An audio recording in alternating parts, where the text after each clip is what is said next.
আসসালামু আলাইকুম আহমতুল্লাহ। কি অবস্থা সবার? আজকে আমি তোমাদের ফিজিক্স টু এর একটা প্রমাণ আছে যে দৈর্ঘ্য প্রসারণ, ক্ষেত্র প্রসারণ এবং আয়ত প্রসারণের মধ্যে সম্পর্ক। এই প্রমাণটা আমি করব। দেখো, আমাদের তিন প্রকার প্রসারণ গুণাঙ্কের ক্ষেত্রে প্রমাণ করা যে 6 alpha equal 3 beta equal 2 gamma, এটা আমাদের প্রমাণ করতে হবে। সো এটা আমি একদম সহজভাবে তোমাদের ইনশাল্লাহ করাই দিব। দেখো, যদি আমি একটা বর্গাকার বস্তু কল্পনা করি, যে একটি বর্গাকার বস্তু, এর প্রত্যেকটা বাহুর দৈর্ঘ্য ধরলাম 1 একক, এর বাহুর দৈর্ঘ্য ধরলাম 1 একক। আর এটাকে যদি আমরা তাপ প্রদান করি, তাপ প্রদান করার ফলে এটা মনে করো, আমরা যদি আলফা পরিমাণ তাপ প্রদান করি, এই বর্গাকার বস্তুকে যদি আলফা পরিমাণ তাপ প্রদান করি, তাহলে এটা দৈর্ঘ্য বৃদ্ধি পাবে 1 প্লাস আলফা পরিমাণ, 1 প্লাস আলফা পরিমাণ। দেখো, আমি এই অনুযায়ী করব যে আমরা লিখতে পারি যে এই চিত্রটা তোমার দেওয়া লাগবে না। ওকে, তো এই চিত্রটা তোমার দেওয়া লাগবে না। আমরা লিখবো যে মনে করি একটি বর্গাকার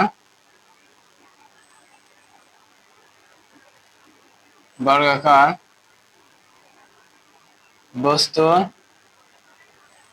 এক বাহুর দৈর্ঘ্য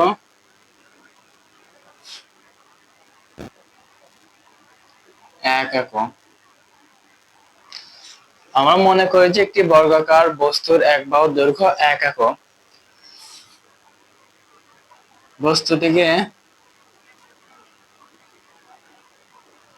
আলফা পরিমাণ তাপ প্রদান করা হলো, আলফা পরিমাণ তাপ প্রদান করা হলে দৈর্ঘ্য বৃদ্ধি পাবে। বস্তুটিকে আলফা পরিমাণ তাপ প্রদান করা হলে দৈর্ঘ্য বৃদ্ধি পাবে 1 প্লাস আলফা পরিমাণ, 1 প্লাস আলফা পরিমাণ। তাহলে আমরা প্রাথমিক অবস্থায় যেটা দৈর্ঘ্য ছিল কত, 1, আর তাপ প্রদান করার ফলে আমাদের যে দৈর্ঘ্য বৃদ্ধি পেয়েছে কি 1 প্লাস আলফা পরিমাণ। সো আমরা লিখবো যে প্রাথমিক অবস্থায়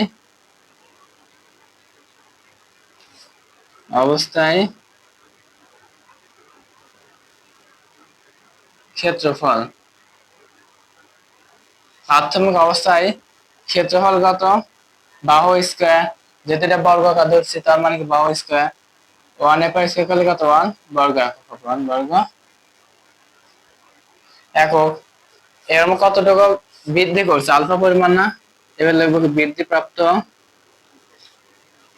অবস্থায় ক্ষেত্রফল কি পরিমাণ বৃদ্ধি করেছে, 1 প্লাস আলফা পরিমাণ, 1 প্লাস আলফা পরিমাণ।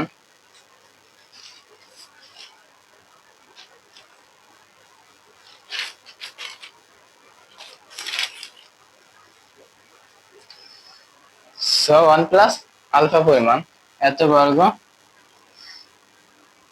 এত 1 প্লাস আলফা, যেহেতু এটা বর্গক্ষেত্র এজন্য 1 প্লাস আলফা স্কয়ার, যেহেতু বাহুটা ছিল 1 প্লাস আলফা, এর জন্য কি এটা বাহু স্কয়ার 1 প্লাস আলফা স্কয়ার।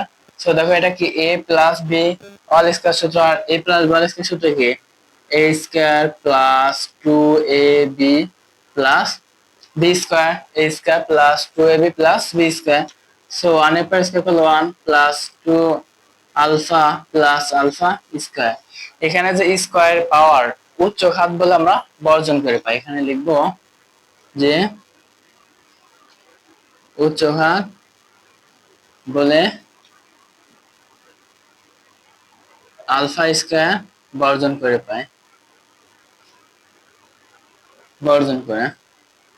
তাহলে আমরা আলফা স্কয়ারকে বর্জন করলাম উচ্চ ঘাত বলে, সো এখানে পেলাম কি 1 প্লাস 2 আলফা।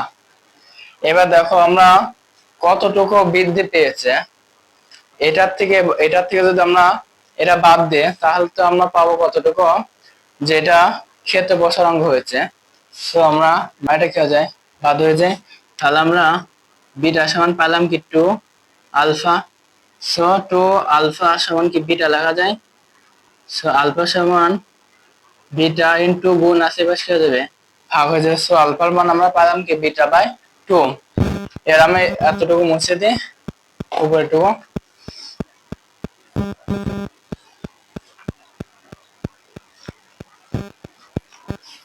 সো আমরা কিন্তু ক্ষেত্র প্রসারাঙ্গ আলফা সমান বিটা বাই 2 এটা কিন্তু বের করতে পারছি। তোমার অনেক সময় সংক্ষিপ্ত প্রশ্ন কিন্তু আলফা সমান বিটা বাই 2 প্রমাণ করতে বলে। এবার আমরা যেহেতু ক্ষেত্র প্রসারাঙ্গ করছি, এবার আমরা আয়তন প্রসারাঙ্গ করব। দেখো প্রাথমিক অবস্থায় আমাদের যে দৈর্ঘ্যটা, প্রাথমিক অবস্থায় আয়তন, আয়তন আয়তন মানে কি কিউব বা ঘন। আয়তন মানে কি ঘন। আমরা প্রাথমিক অবস্থায় আমাদের বাহুর দৈর্ঘ্য ছিল 1। সো এটা কি আমরা আয়তন কিউব করলে হবে কত 1 ঘন একক। তারপর আমাদের কতটুকু বৃদ্ধি পেয়েছে,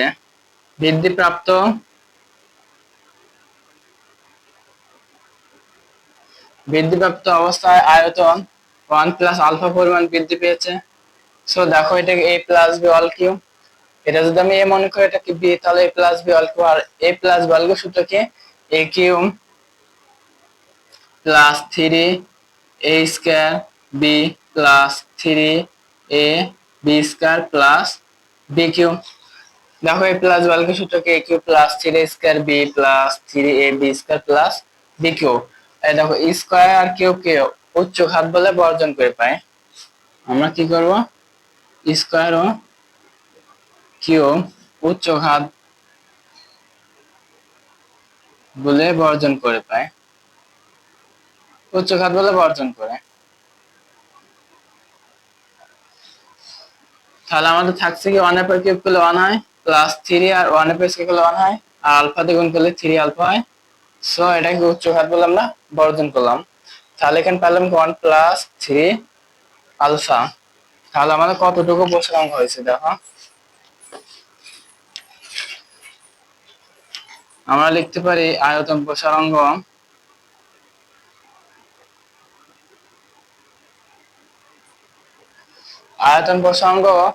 তো হচ্ছে গামা দ্বারা প্রকাশ করা হয়। আয়তন প্রসারাঙ্গ গামা দ্বারা প্রকাশ করা হয়। সো আমরা গামা সমান লিখতে পারি, দেখো কতটুকু বৃদ্ধি পেয়েছে 1 প্লাস 3 আলফা থেকে যদি 1 বাদ দিই তাহলে আমরা কি আয়তন প্রসারাঙ্গ পাবো। দেখো 1 প্লাস 3 আলফা মাইনাস 1 বা গামা সমান এই প্লাস মাইনাস বাদ হয়ে যায়, থাকে 3 আলফা।